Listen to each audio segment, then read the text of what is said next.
রাসূল পাক সাল্লাল্লাহু আলাইহি সাল্লাম আমাদেরকে ঈদুল ফিতর এবং ঈদুল আযহা আমাদেরকে দান করেছেন। এটা অত্যন্ত একটা নেয়ামতের দিন, বরকতময় একটা দিন, রোজাদার ব্যক্তির জন্য ঈদের দিন।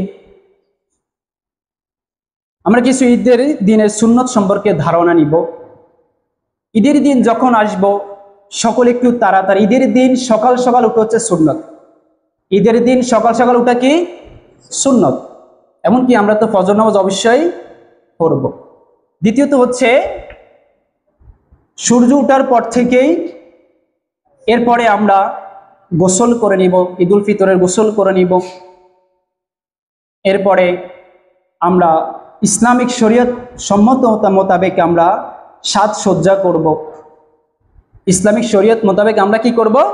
সাজসজ্জা করব, আতর দিব, সুরমা দিব। এরপরে রাসূল পাক সাল্লাল্লাহু আলাইহি সাল্লাম ঈদের দিন কিছু মিষ্টন পান করতেন, কিছু মিষ্টি জাতীয় কিছু খেয়ে আসতেন। এটা হচ্ছে সুন্নত।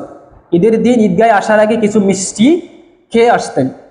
আপনার ঘরে যে মিষ্টি থাকবে, যে কোনো মিষ্টি জাতীয় যদি কিছু থাকে অবশ্যই সেটা খেয়ে আসবেন। এমনকি রাসূল পাক সাল্লাল্লাহু আলাইহি সাল্লাম ঈদের দিনে এক রাস্তা দিয়ে যাইতেন, অন্য একটা রাস্তা দিয়ে আসতেন।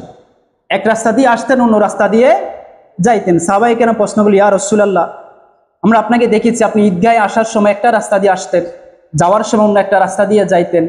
রাসূল পাক সাল্লাল্লাহু আলাইহি সাল্লাম বলে, আমি যে রাস্তা দিয়ে আসি, যে রাস্তা দিয়ে যাই, গাছপালা থাকে, পশু পালা থাকে, বিভিন্ন জীব জন্তু থাকে, তারা তোমাদের জন্য আমার জন্য ক্ষমা প্রার্থনা করতে থাকে। সুবহানাল্লাহ, ক্ষমা প্রার্থনা করতে থাকে।